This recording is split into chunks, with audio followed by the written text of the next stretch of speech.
Good morning, everyone. This is Tiffany Brooks. I'm a licensed skincare professional, and today I'm going to be giving you 10 things that I have my acne clients do at home that has given them some amazing success. These are things that you may have never even heard of or ever thought about. One of the main reasons that made me decide that I really wanted to do this video is there is a YouTuber, her name is Sarah Kay. And I watched it because of a photo of an eye makeup that she had done, and I just thought, wow, that's amazing. And I clicked on, and here's this beautiful girl. She's staring into the camera, and she does talk about her acne in some of her YouTubes, and she just really grabbed my heart. So let's get started. And Sarah, this video is dedicated to you and everyone else out there who suffers from acne. I hope something in this video helps you. This is a picture of my client that I have been working on, and this is only after 2 facials. As you can probably guess, 2 facials is not going to clear up someone's acne, but what you do at home is the most important. I would say 80% of your success is what you do at home. Some of you cannot afford to go to a skincare professional that specializes in acne. These are all things you can do at home, relatively inexpensive. Oh my God, why are there 10? This is a lot, I know, right? Okay, you don't have to do them all. So maybe 2 of these are gonna work fabulous for you and 2 of them won't, but then some of the other ones will. You never know which ones are gonna work. And I tell my clients that, here's the list. Go down it, do these, see which ones work for you. And number 10 has been key in every acne success I've had. Don't skip ahead, you'll cheat yourself out of the other ones. Number 1, keep it clean.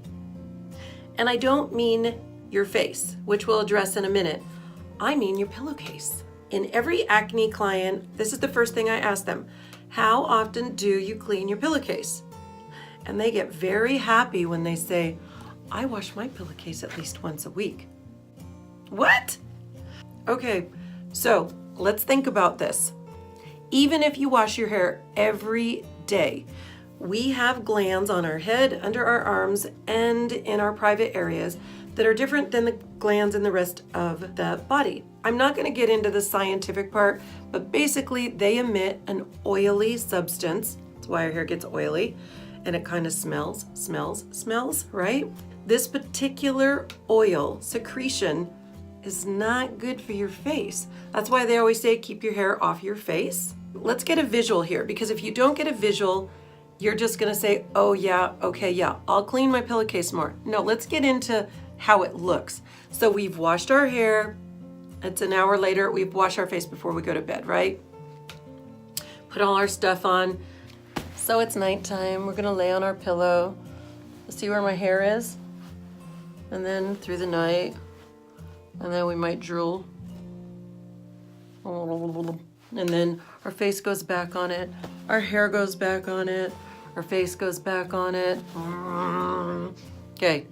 I don't care how clean your face is, there is now bacteria on your pillow. From your head mostly, okay? It's all over here. So tomorrow night, with your nice clean face, you're gonna put your face right back on there, and you're gonna smash it around on the pillow, and then you're rubbing all that bacteria on. Next night, same thing. After a week, do you know how much stuff is on this pillow? So, my trick is purchase just 4 pillowcases, 4 nice white pillowcases. Tonight, you're gonna have your pillowcase, you're gonna sleep on it all night. Well, you can drool on it, do whatever you want. Tomorrow night, flip it over, because that side is clean, right? Okay, so 1 pillowcase will last you 2 days.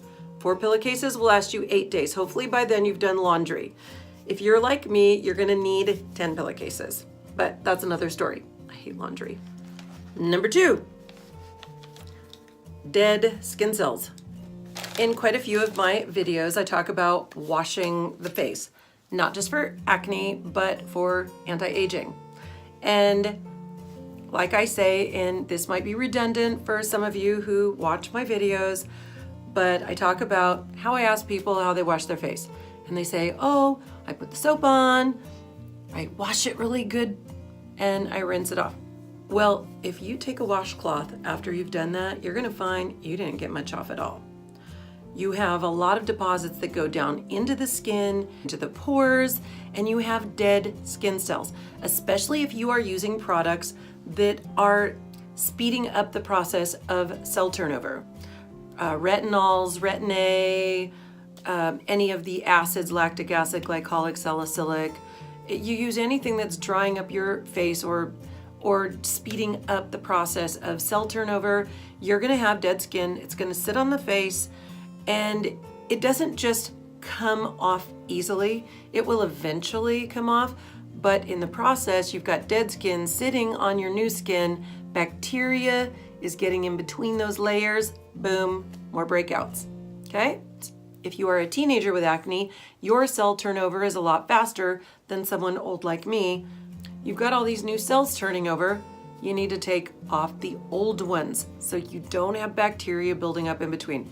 And the thing I am fanatical about are white, rough washcloths. It's the cheapest washcloth you're gonna find, almost like a shop towel. I don't know if you can see it, to see how nebby it is. And it's just really, really rough. They work so good. The rough washcloth. It's gonna give you circulation, and we all know that circulation is healing. So this with your hands is not creating the circulation that you need. Your rough washcloth is. So you put your soap on, you're gonna go over your whole face with your washcloth, and don't forget neck and décolleté, because as you get older, this is gonna get old, and I know some of you might not care about that now, but you will when you get older. Always address your neck and your chest. Really important for aging, and also it helps with acne too, because some people break out here. Okay, so you're gonna go over your whole face, you're gonna rinse this out, you're going to go over your face again with this washcloth to get all the soap residue and skin off, and just one more time. So soap with the washcloth, then rinse twice with the washcloth. If you want a final rinse, sure, go ahead. But this usually gets pretty much everything off, okay? So there you are. And don't use the same washcloth twice. I have 7 washcloths in my bathroom, and every day I take a washcloth, I wash my face, I take it, I huck it into my tub. So now we're gonna go to number 3, chemical cell turnover. When my acne clients come in, the one thing that they always get is salicylic acid unless they are allergic to it. So what if you cannot go in and get a salicylic peel? Well, guess what? There's something that you probably have in your own house, which is acetylsalicylic acid, which is basically made from the same thing. Salicylic acid is made from willow bark, and so is this common household thing you probably have.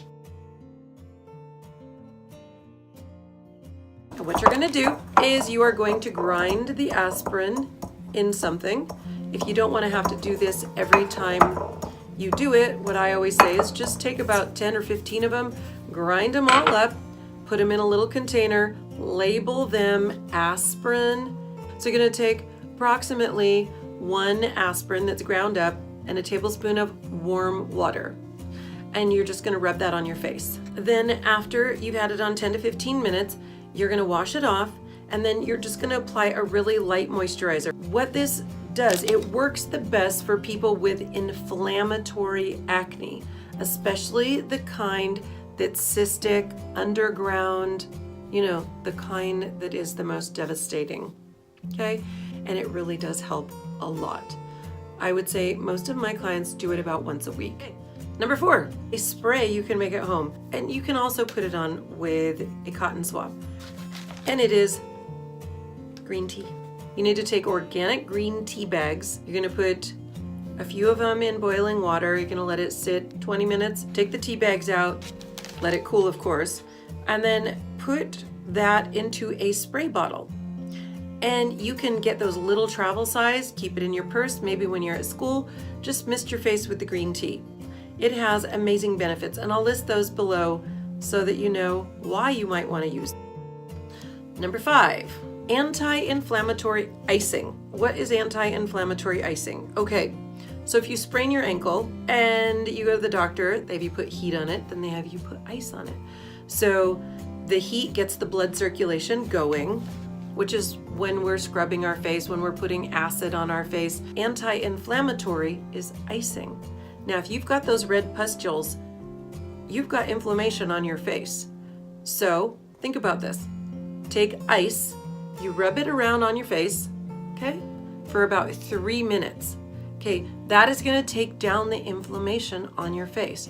And then what I have them do is just with your knuckles, and you don't have to do it super hard, then you take and you get the circulation back into your skin just by rubbing around. Circulation is key for healing. Okay? It makes sense, right? Ice costs nothing. It's worth a try, right? Number 6. Now, this is one that you've probably seen all over the internet a million times. This seems to be the one everybody's talking about. I'm sorry if my face is super shiny today. This light is weird and I'm really close. We have all heard about apple cider vinegar. Raw apple cider vinegar. Bragg's is probably the one we all know about, so just make sure it's raw apple cider vinegar.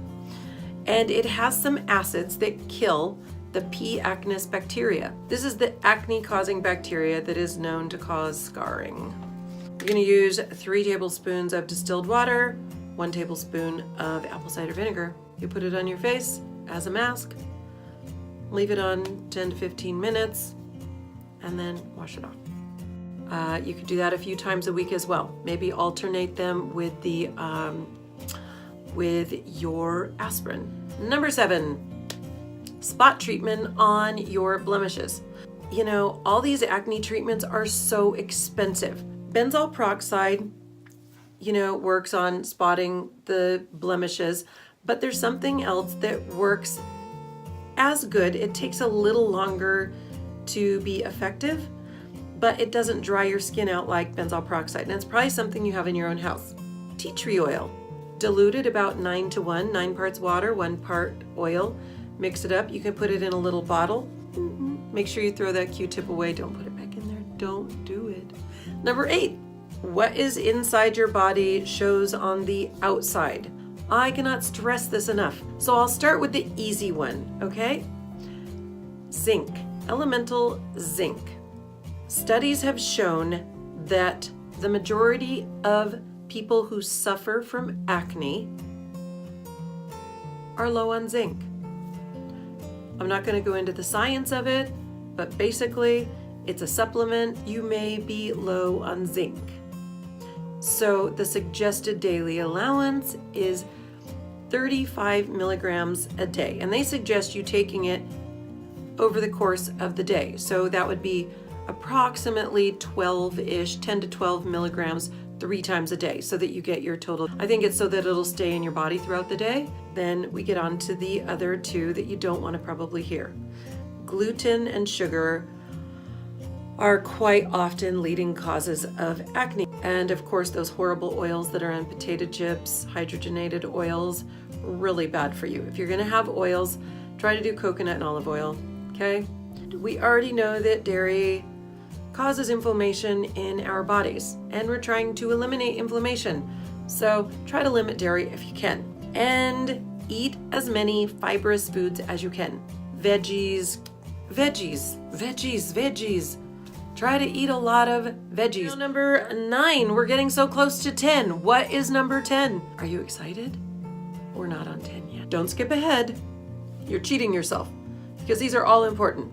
Exercise.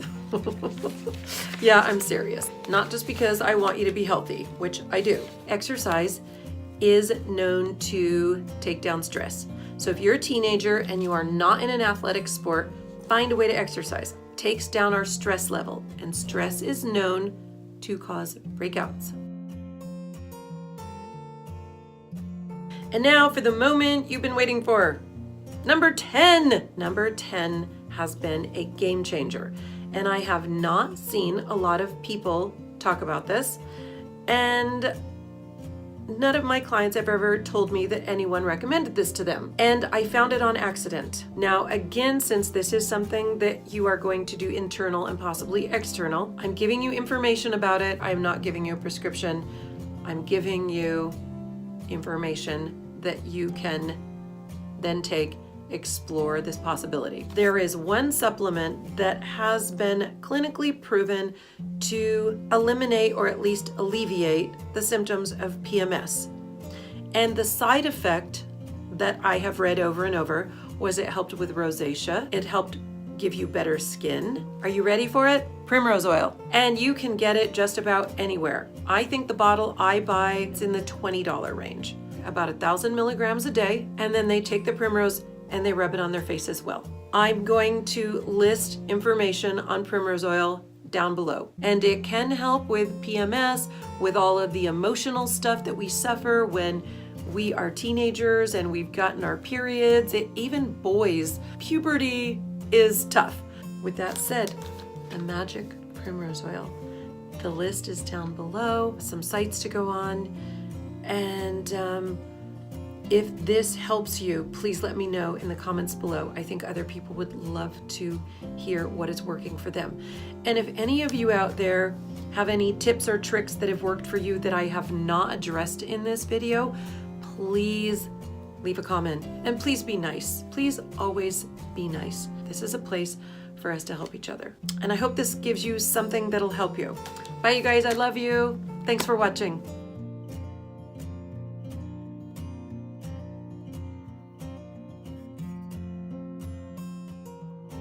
Disclaimer, these videos are for entertainment purposes only and are not meant to diagnose, cure, or prescribe anything. Please check with your healthcare professionals before doing anything.